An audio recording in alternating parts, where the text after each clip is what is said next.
Αν θες να μεγιστοποιήσεις τις πιθανότητες να ζήσεις μέχρι τα 100 με αλάτια μαλαίων, κουρκουμά, ξόρκια από μάγισσες της χιλής κλπ., αυτό δεν είναι το βίντεο. Η μακροζωία έρχεται από το άθροισμα από κάποιες βαρετές αλλά πανίσχυρες κινήσεις που χτυπάνε τους μεγαλύτερους δολοφόνους. Δηλαδή καρδιακιά, διαβήτη, υπέρταση, κάποια αντικαρκίνο και γενικά τη μεταβολική φθορά που έρχεται με τα χρόνια. Χρήστος Σίτας, αθλητικός διατροφολόγος, κλινικός διαιτολόγος και online coach, και πάμε να δούμε πώς θα σε κάνω να ζήσεις μέχρι τα 100 με τις πιο επιστημονικές συμβουλές που υπάρχουν. Δεν θα μιλήσουμε για υποθέσεις, μηχανισμούς, preliminary στοιχεία που δεν έχουν αδειάσει τα επιστημονικά δεδομένα και λοιπά κοραφέξαλα που πιθανότατα άκουσες στο αγαπημένο σου podcast μακροζωίας από κάποιον snake salesman, a.k.a. Peter Attia Huberman κλπ.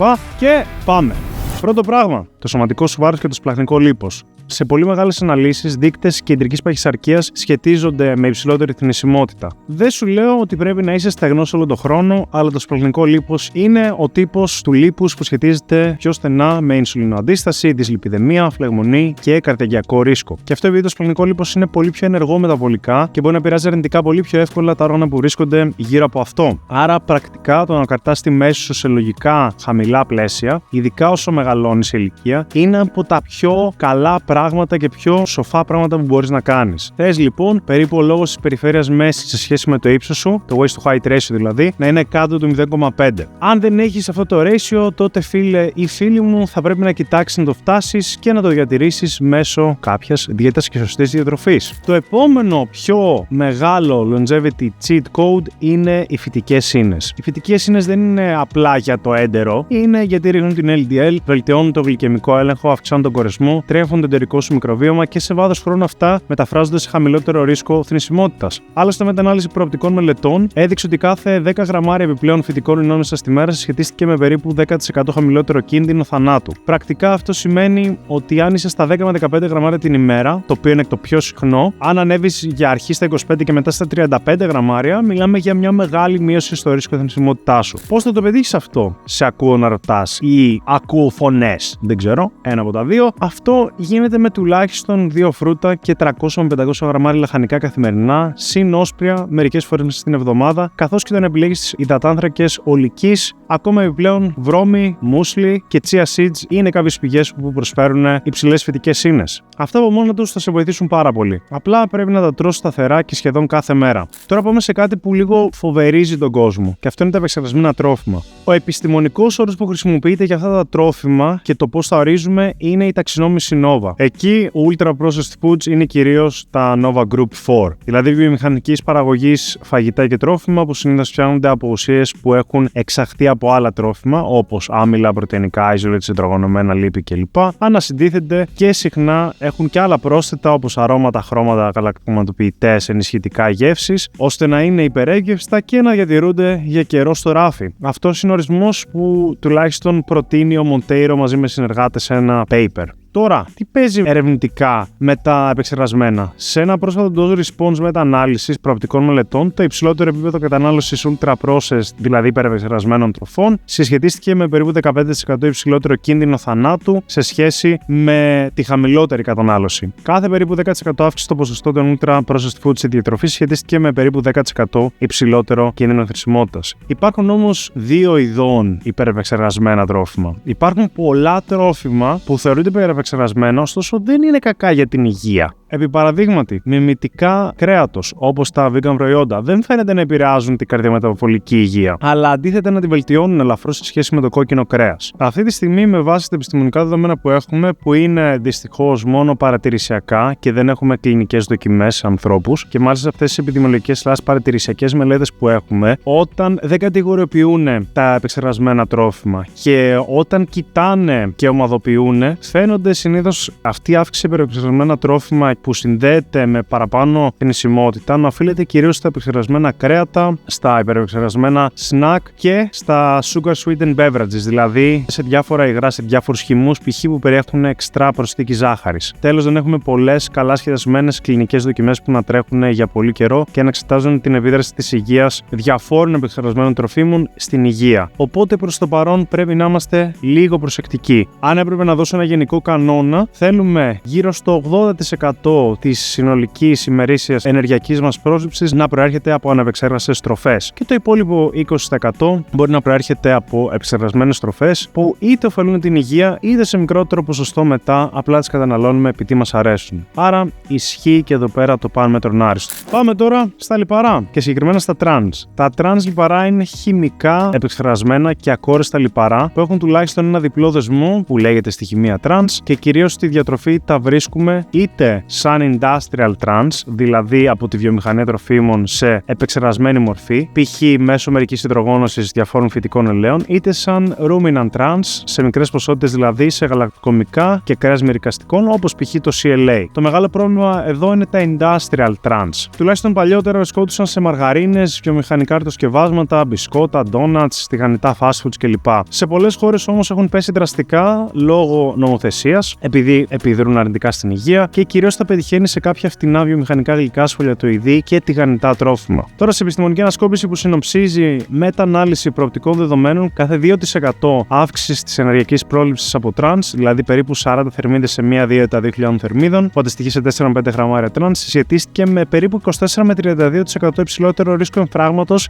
στεφανιές θνησιμότητας. Ανάλογα βέβαια με το τι αντικαθιστούσαν οι ερευνητές για ίσες θερμίδες. Με απλά λόγια, αν υπάρχει ένα λιπαρό που πρέπει να αποφεύγεις στη δίαιτά σου, είναι τα τρανς που προέρχονται κυρίως από επεξεργασμένα τρόφιμα. Οπουδήποτε βλέπεις στην ετικέτα μερικώς υδρογονωμένα ή υδρογονωμένα λιπαρά, καλό είναι άμα τα καταναλώσεις να τα καταναλώσεις λίγες φορές μέσα στην εβδομάδα και σε μικρές ποσότητες. Πάμε μετά στα κορεσμένα. Περιέχονται κυρίως, όπως ξέρουμε, στα ζωικά και κατά βάση σε βούτυρο, κρέμες, αλαντικά, τυρί και κόκκινο κρέας. Δεν είναι δηλητήριο τα κορεσμένα, αλλά το θέμα είναι ο έλεγχός τους και με τι τα αντικαθιστούμε. Ερευνητικά, όταν μειώνουμε τα κορεσμένα και τα αντικαθιστούμε με υδατάνθρακες και ειδικά αν μιλάμε για ζάχαρη, δεν κάνεις κάτι απαραίτητα καλό στην υγεία σου. Αν όμως τα αντικαταστήσεις με ακόριστα λιπαρά, ιδίως πολυακόριστα, όπως π.χ. λιπαρά από ελαιόλαδο, ξηρούς καρπούς και ψάρια, τότε αρχίζει να φαίνεται το όφελος στην υγεία. Πρακτικά, θες τα κορεσμένα να προσφέρουν λιγότερο από 10% των θερμίδων ανά ημέρα. Έτσι, πρακτικά, για να το κάνεις αυτό, προσπάθησε να τρως σχεδόν πάντα όταν επιλέγεις κόκκινο κρέας μία lean κοπή και να μην μαγειρεύεις με βούτυρο αλλά με ελαιόλαδο. Επίσης, επέλεξε να έχεις στη βάση σου, αν σ' αρέσουν τα τυριά, χαμηλότερων λιπαρών τυριά, για τα υπόλοιπα γαλακτοκομικά δεν φαίνεται να υπάρχει τόσο αρνητική επίδραση των κορεσμένων τους λόγω της συγκεκριμένης χημικής δομής στην υγεία. Άρα μπορείς να πας και με ένα πλήρες γιαούρτι, ένα πλήρες γάλα και λογικά θα είσαι κομπλέ αν δεν το παρακάνεις. Και μιας και είπα και ελαιόλαδο, το ελαιόλαδο είναι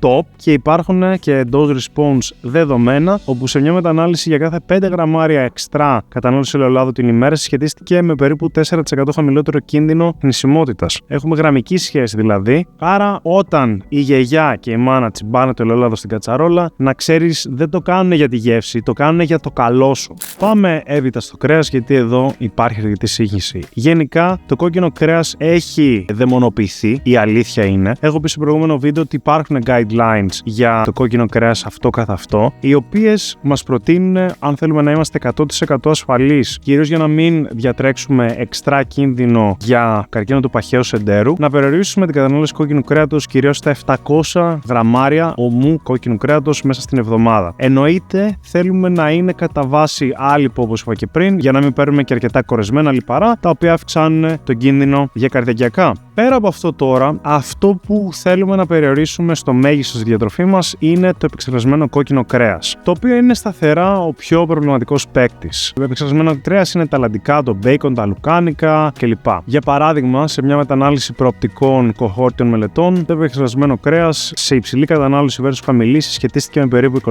23% υψηλότερο κίνδυνο θανάτου. Επιπλέον, ξέρουμε ότι κάθε περίπου 50 με 75 γραμμάρια επεξεργασμένου κόκκινου κρέατος την ημέρα για ένα πολύ μεγάλο χρονικό διάστημα αυξάνει γύρω στο 15% το σχετικό ρίσκο για καρκίνο του παχαίου σεντέρου. Τώρα, αυτό δεν σημαίνει ότι δεν μπορείς να φας καθόλου επεξεργασμένο κόκκινο κρέας μέσα στη διατροφή σου. Ακόμα και καθημερινά, αν το έχεις σε χαμηλή ποσότητα, με βάση τα στοιχεία που έχουμε, δεν φαίνεται ότι θα αυξήσει το ρίσκο. Τώρα, αν θες να είσαι health maxer, θα έλεγα ότι μπορείς να το φας κάποιες λίγες φορές μέσα στην εβδομάδα, ίσως 2 με 3 σε χαμηλή ποσότητα, ή ρε παιδί μου, πες αν κάνεις κάποιο barbecue, εννοείται μπορείς να πας να φας λουκανικάρι σου και να είσαι μια χαρά, εφόσον στην καθημερινότητά σου τρως αρκετές φυτικές ίνες, δεν το παρακάνεις με κόκκινο κρέας και γενικά προσέχεις όλα αυτά που είπαμε νωρίτερα. Και αυτό το λέω γιατί υπάρχουν φωνές εκεί έξω που λίγο φοβερίζουν γύρω από το επεξεργασμένο κόκκινο κρέας. Ναι, δεν είναι καλό, δεν είναι χρήσιμο να το έχεις, αλλά άμα σ' αρέσει μπορείς να το φας και πάλι να είσαι σχεδόν, αν όχι 100% ας πούμε υγιής, να είσαι 95 με 99% υγιής, αν θέλετε να το ποσοτικοποιήσουμε. Έπειτα πάμε να πιάσουμε τη ζάχαρη και γενικά τους απλούς υδατάνθρακες, όπου κυρίως οι έρευνες που έχουμε εξετάζουν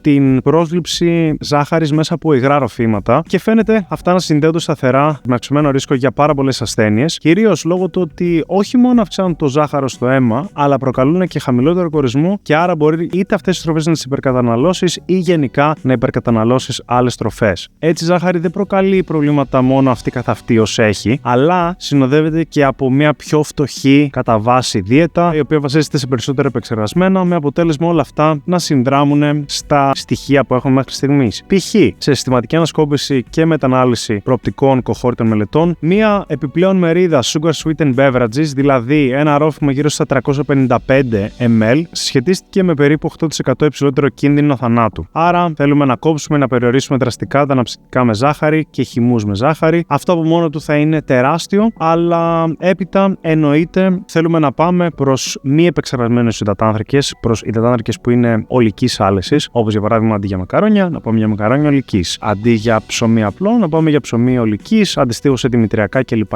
Και αυτό που προτείνει ο Παγκόσμιος Οργανισμός Υγείας είναι να προσπαθούμε να περιορίσουμε την κατανάλωση ελεύθερων σακχάρων, όχι γενικά σακχάρων, ελεύθερων σακχάρων, κάτω το 10% της συνολικής ενεργειακής πρόσληψης ανά ημέρα. Το επόμενο κομμάτι είναι το νάτριο/αλάτι. Εδώ θέλουμε λίγο προσοχή γιατί υπάρχουν κάποια αντικρουόμενα παρατηρησιακά δεδομένα. Συνάμε προβλήματα στο πώς μετράνε την επίδραση του αλατιού στη πίεση του αίμα. Υπάρχει μια ανάλυση δεδομένων όπου φαίνεται ότι το αλάτι έχει μια J-shaped συσχέτιση, δηλαδή από ένα σημείο και μετά φαίνεται ότι η υψηλότερη κατανάλωση αλατιού συνδέεται με χαμηλότερο ρίσκο για αύξηση της αρτηριακής πίεσης. Κάτι το οποίο αργότερα αποδείχτηκε λάθος, γιατί ο τρόπος που μετρούσαν την κατανάλωση νατρίου ήταν μέσω της διατροφής, το οποίο είναι ένας ανακριβής τρόπος για να μετράς την κατανάλωση νατρίου, και πιο ακριβής είναι να τη μετράς μέσω της ανάλυσης των ούρων. Επομένως, χρησιμοποιήσανε λάθος μέθοδο με αποτέλεσμα να πάρουν λάθος αποτελέσματα. Έτσι, πια ξέρουμε ότι το νάτριο ανεβάζει την αρτηριακή πίεση και η μείωση νατρίου στη διατροφή φαίνεται να ρίχνει την πίεση σε κλινικές αναλύσεις που έχουμε. Η υψηλότερη πρόσληψη νατρίου σε προοπτικά δεδομένα επίσης σχετίζεται με υψηλότερο καρδιακικό ρίσκο. Σε μια μετανάλυση π.χ. περίπου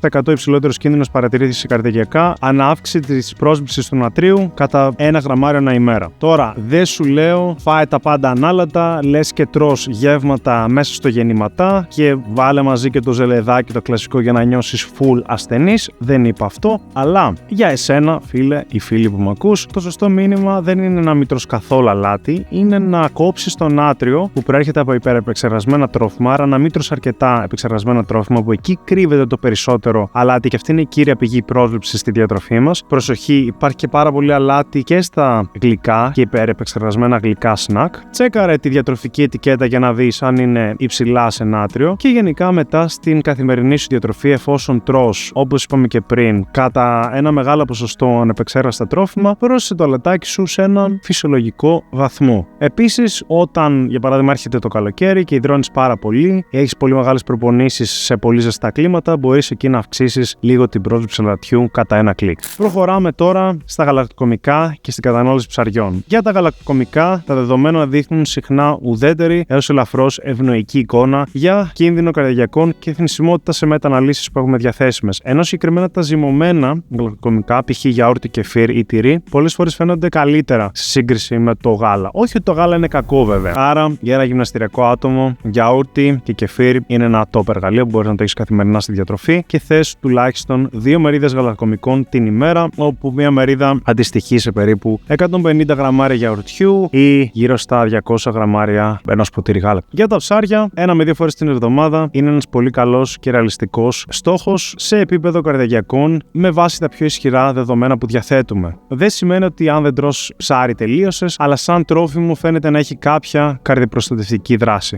Τέλος, για εμάς που είμαστε έτσι πιο gym goers και ξέρουμε τα ωφέλη της μυϊκής μάζας στην υγεία και θέλουμε να φτάσουμε σε μια μια μεγάλη ηλικία με καλή ποιότητα ζωής και υψηλή μυϊκή μάζα, η πρωτεΐνη είναι απαραίτητη. Εννοείται δεν χρειάζεται να τρως 3 κιλά κοτόπουλο και κρέας την ημέρα, ούτε χρειάζεσαι υπερβολικές δόσεις πρωτεΐνης ανά ημέρα και επέλεξε και φυτικές πηγές που μπορεί να έχουν τα ωφέλη τους στην υγεία λόγω των χαμηλότερων κορεσμένων και περισσότερων αντιοξυδοτικών και φυτοχημικών ουσιών. Δεν χρειάζεται να κάνεις vegan διατροφή, αλλά αν θες να είσαι 100% longevity freak, επέλεξε όσπρια, ξηρούς καρπούς, ψάρι, γαλακτοκομικά, σόγια και προϊόντα σόγιας, αντί να βασίζεσαι 100% σε κόκκινο κρέας ή κοτόπουλο. Και έτσι θα πάρεις πέρα από πρωτεΐνη και άλλα φυτοχημικά και αντιοξυδοτικά, τα οποία μπορεί να μην τα βρεις απαραίτητα στο κοτόπουλο ή στο κόκκινο κρέας, συν του ότι θα σε βοηθήσει στο να μην υπερβείς, για παράδειγμα, τα κορεσμένα σου λιπαρά. Αν θες να φτάσεις στα 100, βέβαια, δεν φτάνει μόνο η διατροφή. Η άσκηση παίζει ακόμη σημαντικότερο ρόλο και μπορεί να σου επιτρέψει να ζήσεις λίγα ακόμα χρόνια με την πενιχρή σου σύνταξη που θα παίρνεις στα